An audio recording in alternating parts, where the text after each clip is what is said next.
today's video, I'm gonna be reacting to the season 2 of the live action of One Piece. If you didn't know, I'm a huge fan of One Piece, and anime in general, but mostly top tier anime, One Piece, and the live action as well. Beautiful. But in this video, I want to see the behind the scenes, the sets, how everything was done, of season 2. Yeah, I was debating whether to post the video on the React channel or this channel right here, but then I thought, might as well post it here. But anyways, if you guys enjoyed this video, make sure to drop a like and subscribe. And without further ado, let's get right to it. Welcome everybody! My go Luffy! Actor, rapper, and captain of the Straw Hat Pirates, Iñaki Godoy. Welcome to the ship. This is the Going Mary. Sheesh. That is Mary, the figurehead. And also, my personal favorite spot. Damn. And you don't get too close. No one gets to be on this seat except me and my stunt double. And maybe some other people from production every now and then. Anyways, okay. Come on everybody. Come on down the stairs. Careful. You don't want to slip. We've had that happen in the past before. I'm talking about you, Taz. This crew has a thing for barrels in particular. I don't know if you remember that. This shit is massive. That barrel right here. We all put our legs on top of the barrel, and then we say our dreams. I'm gonna be everywhere in the sea. I'm gonna find the old blue. I'm gonna be king of the pirates. It happened right here. This is the spot. Okay, do a close up here. This is where it happened. Let's keep going. Let's go upstairs now. We got some icicles right here. I wonder where they came from. Probably a very cold place. Or maybe we're gonna find some reindeers. Maybe. I'm just saying, potentially. It's kind of hard sometimes to film here in the Going Mary, especially at night, because it does get very chilly. And it doesn't help that Luffy is always wearing a vest and shorts. Yep. Follow me. It's Bueno, mis tough. amigos que hablan español, allá en Entertainment Weekly, ¿cómo están? Les mando muchos saludos, aquí dando el tour. Y Matt this was... Owens, showrunner of the One Piece live action. What are you doing here? I'm doing a tour for the Entertainment Weekly family. What are you doing here, man? Just trying to grab 5 minutes of peace to myself. Too bad, man, because you're joining us in the set tour. Come on, Matt. Alright. Come on, let's go. Come on here, guys. This is the ship's steering wheel. You cannot move it right now, but sometimes you can. Yeah, you go woo, woo, woo, woo, woo. Alright, Kiki, so I've got somewhere that I want to show Entertainment Okay. Weekly. My Nah, favorite no, scene so that we far shot this looks season fire, bro. No was lie. singing to Laboon. And turns out that right now we are inside Laboon. I didn't Wait, get what? to film in this set, so it's really cool that I get to walk in it right now because I haven't been inside Laboon many times. So it's really cool. Wait, I mean, this look is at all it? this, look at all these wrecked ships. Look at all the little details. Oh and stuff. my Of course, goodness, the they had CGI to must have film been Laboon crazy. At night because they're gonna VFX the giant body inside and everything. It must have been cool for my fellow cast members to film inside here for sure. So since you weren't really in here being swallowed by Laboon, a lot of your story in this episode is with Crocus, played by Clive Russell. So what was that like, being in the lighthouse? It was amazing. He's a great guy, and we had some really, really sweet scenes. Clive, if you're watching this video, I miss you, man. Whoa. Ew. Wow. It kind of looks like an alien planet, but it's actually the inside of a whale. Oh my There's a dead god. guy right here. Oh my god. Oh my god, attention to detail is crazy. Like, I know this shit is fake, but like, sheesh. I'm gonna take you Ah, to Zoro. a very special place. Oh, I'm definitely going the opposite way on the road. Sorry. For season 1, we're here for 9 months. And for season 2, 7 months. It is quite a long time here. I love it, but I also miss my bed at home. I miss the food in Japan. Of course So I'm you so do. ready to go home. This set is actually where Oda came to visit when he was here. Welcome, this is Lobetown. This is where we start season 2. Sheesh. Look at that. Nah, this is crazy. Whew. Oh my god. Zoro needs 2 swords. Cause Oh yeah, he broke his own. Mihawk. Yeah. here we are. Keep going. The sword shop. in Oh, well, Lobetown. you got sell the Single. demon sword. Okay, I remember this part. Oof. And this is where I was standing when I tested my luck against the cursed. sword. Yep. The one I had is the white one, Wado Ichimonji. And then these two, Sendai Kitetsu and Yubashi, was gifted to me. Gifted. Zoro tests his luck against this very cursed sword. It's a very iconic scene. Very iconic scene. I remember watching that scene when I was little. I actually don't even remember, but I had to watch it. Oh my to remind goodness. myself. I also made Tashiki Clean, and loved it. clean, clean, clean. You didn't tell me you were a Marine. You didn't ask. Oh, That's a samurai sword. That's a gun. Knives, axe. I have no idea what that is. it must be like so tiring to carry all these It's a swords gun 24/7. and an axe combined. That's pretty cool. Is this a quadruple double barrel? This is not even a double barrel gun. What do you call this? Quadruple. Times 4. It's pretty heavy. Well, mine's the best. Welcome to my crib.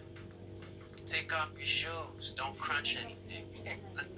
So obviously, shooting with the Giants, they had to make everything to scale because they wanted to use as much practical set as they can. So here's Okay. a barrel. You can see the size here. Fits pretty good in your hand. And a cannon from a ship. Oh. This is what I'm most excited about. Is getting to have dinosaurs this season. What? Usopp learns a lot from the Giants. Okay, I think most okay. importantly for him is aspiring to live with honor and integrity. Super important. Nah, the CGI must have went crazy, bro. And tough. If you see here on the walls, all these marks are every day of battle that the Giants had against each other. And now, let me show you the big set. Hello! Anybody there? So this is an exact replica of the Sure. little cave that we were just in, built to scale. Nah. They went To give you an crazy. idea of the size of the Giants. This was like a puppy dog for them. I think one of the challenging things working with the Giants was we were acting to a balloon. But Brendan and Warner are so fantastic. And for me, obviously, Usopp gets really close with Brogy. They have such a good time together, and Brendan's an amazing actor. So even though I wasn't able to look eye to eye with him, Yep. working with him was amazing. Little Garden is like essential to Usopp's character development. Meeting the Giants is the first time that he really gets a representation of what he's trying to become, a brave warrior. And Brogy and Dory are the bravest warriors in Elbire. Whoa, bro.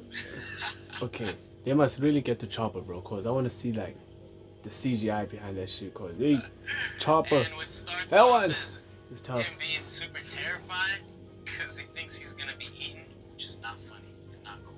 Very serious. But they end up being friends. I don't think any of these bones are mine specifically.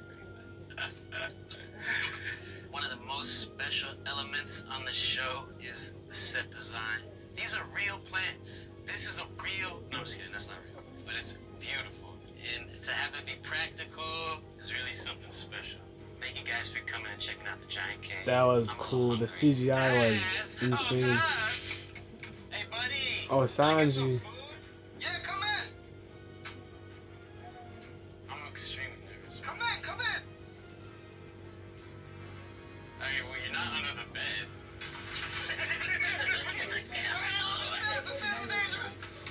Alright, which one are we going to? The galley?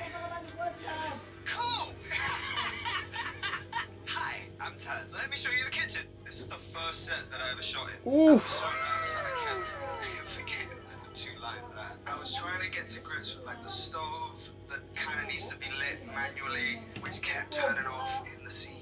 And then I had like my knife set, which I wasn't used to because I was used to practicing with other knives. That was like a whole array of things to get used to in this Nah, space. this kitchen is crazy, And I bro. remember that we were all sat there at one point. It was kind of like halfway through the day. We all sat down here, and we were so tired. And one by one, we all rested our heads on each other's shoulders in a row. And we all just fell asleep for about 10 minutes before they woke us up and we kept shooting. But somebody sent me a picture of it after. And I remember looking at that picture and going, fine. I think we're gonna be friends for the rest of our lives. My character in the first season made such a big point about not liking oregano. Oregano's for savages. They crossed it out and put for savages next to it. This is where we keep food. The fake food, right? Oh wow, there actually is. Oh There's shit, a the fridge, real food. Which, if I'm lucky, is actually gonna have some food in too. It does. This is usually where we do like a big feast. In this season we have dinosaurs, and they got like a huge antelope leg. The muscle took up pretty much the entirety of the table. And Sheesh. the amount of things that we prepared to be in the scene just in the background that might never even get featured was insane. And every time we have a dinner feast, it's kind of like that, where there's a million different dishes. This is the wanted poster. We each have one, and I'm the only one who doesn't have their face on it. It just has this really weird drawing. I think it's iconic. In terms of the actual cooking, now we got to the point that we're at. I was 25 years old when we decided collectively as an entity that I needed to really know how to cook. There was this friend of mine who introduced me to one of Jamie Oliver's students, and I went to his restaurant for about 2.5 months in the evenings after a play. Just to learn to cook. So every evening I'd finish the play at like 10 o'clock, and then I'd go to his restaurant and chop onions till like 12 a.m. And it was pretty much like 2.5 months of just chopping. But then when we got here, the choppingness of it all came in handy because there was a Chef Adrian. He's like a fine dining chef that used to come here every day in between stunt sessions. So I trained taekwondo and kickboxing for like the first 4 hours of the morning, and then lunchtime I'd always go to the dedication here is and crazy. he would bring in a certain dish that we were gonna do from the anime cookbook, and we'd usually spend like one whole week just cooking that dish. I would put my chef's whites on, and I would put this apron on, just so that I could remember, like, my tweezers here, my knife and my spoon here for tasting, so that when we were on set and we had to do things in the middle of scenes, it would be completely natural that that's where I keep my spoon, and that's where I keep my tweezers, and that's where I keep my knife. And I would cook these massive meals of like the tuna that I make in the first episode. We would cook huge batches of it, and I'd take them around on little plates from the little chef's outfit. I'd probably look like an idiot, and I'd give them to everybody in the tents while they were shooting. So I'm done with the galley, and now I'm gonna hand off to Emily. What? Okay, sorry, I'm busting. Oh, I'm sorry. she's still into cosplay. She's still wearing the mini skirt, bro. Dedication. We'll love to see it. It's okay. It's a lot, actually. I hope you enjoy it. Love to see I it. hope you enjoy yours. Have fun. I'll see you later. Love you. I love you. Now into Nami's quarters. This is it. We Damn, is that a very bedroom? often. Last season it was Zoro laid Oh, up nah. after his fight with Mihawk. It's obviously her bed.